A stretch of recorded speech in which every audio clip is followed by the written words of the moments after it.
네, 카카오와 네이버엔 어제가 검은 수요일이었습니다. 이 정부와 여당으로부터 규제 가능성이 언급되면서 주가가 각각 10%대와 7%대 크게 떨어진 겁니다. 관련 내용 보겠습니다.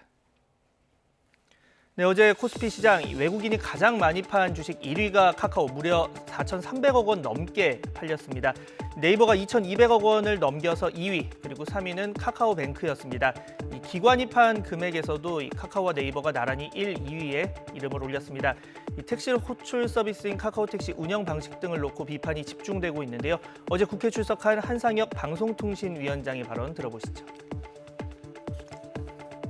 이용자들 입장에서도 그렇고 택시 가맹 사업자들 같은 경우에 있어서도 그렇고 무료를 전제로 가입을 했는데 중간에 유료로 전환을 하면서 갖가지 수수료 등을 통해서 이 과금을 하는 경우에는 애초에 약속한 바와도 다르고 기대한 바와도 다르기 때문에.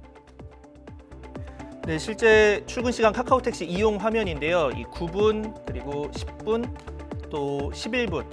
자, 이렇게 택시가 없나 생각이 들 때쯤 이 바이러스 안심 차량이라며 카카오 블랙 호출을 권유하는 광고가 나옵니다. 이 배 이상 비싼 아주 부담스러운 가격이죠.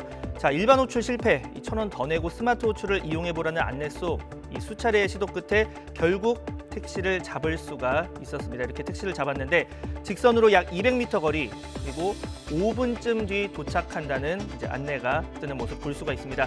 그런데 조금 전까지는 이 11분 범위 안에서도 적합한 택시가 없었는데 이게 어떻게 된 거냐 궁금증이 들어서 기사님께 물었더니 이런 답변이 돌아왔습니다. 들어보시죠. 이거는 카카오 프로 멤버십이라는 차예요. 통화 구출은 내죠. 택시는 많죠. 아는데 그게 가맹 택시가 아니니까 안 불러주는 거예요. 네, 카카오택시 구조를 좀 봐야 되는데 이 가맹택시, 이 카카오티 블루라고 하는데요. 이 매출의 3.3%를 이 카카오 모빌리티 측의 수수료로 냅니다. 대신 일반 호출보다 이 택시 이용 비용을 10에서 한 15%, 1,000원에서 한 1,500원 정도는 더 받을 수가 있습니다. 이 프로 멤버십 회원은 월 99,000원을 내고 원하는 특정 목적지 주변 호출 등을 확인할 수 있는 기능이 추가되고요. 여기에 아무 비용을 내지 않는 일반 택시도 있습니다. 이 수익성이 좋은 블루에 아무래도 호출을 몰아주는 게 아니냐는 의심이 나오는 이유인데요. 물론 업체 측은 이 관련 가능성을 일축하고 있습니다. 기사의 배차 수락률이나 최근 운행 패턴, 실시간 교통 상황, 기사 평가 등을 고려하기 때문이고 인위적으로 배차를 조정했다가는 손님이 떨어져 나가서 오히려 손해라는 겁니다. 들어보시죠.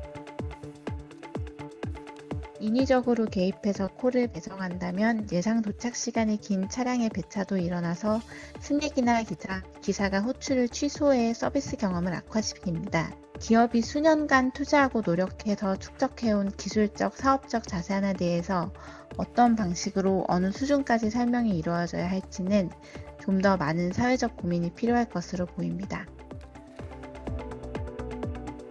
네, 최근의 비판이 과금의 시대와 관련이 있습니다. 이 기술을 개발하고 무료 서비스나 쿠폰 제공 등 자본을 이용해서 시장 내 지배적 사업자가 되면 이제 돈을 벌어야겠다 이런 생각을 하게 됩니다. 이 과정에서 카카오택시를 예로 들어보자면 중개업자인 동시에 이 택시회사 일부를 인수해서 사업에 나섭니다. 심판이면서 선수라는 비판이 나오는 이유인데요. 노조 측은 상생, 공존이라는 업계 진출 당시 약속을 어긴 독점 지위를 이용한 횡포라고 지적하고 있습니다. 독점적 지위를 이용해서 대리운전 노동자들, 택시운전 노동자들뿐이 아니고 시민들에게까지 부담을 전가하는 행태를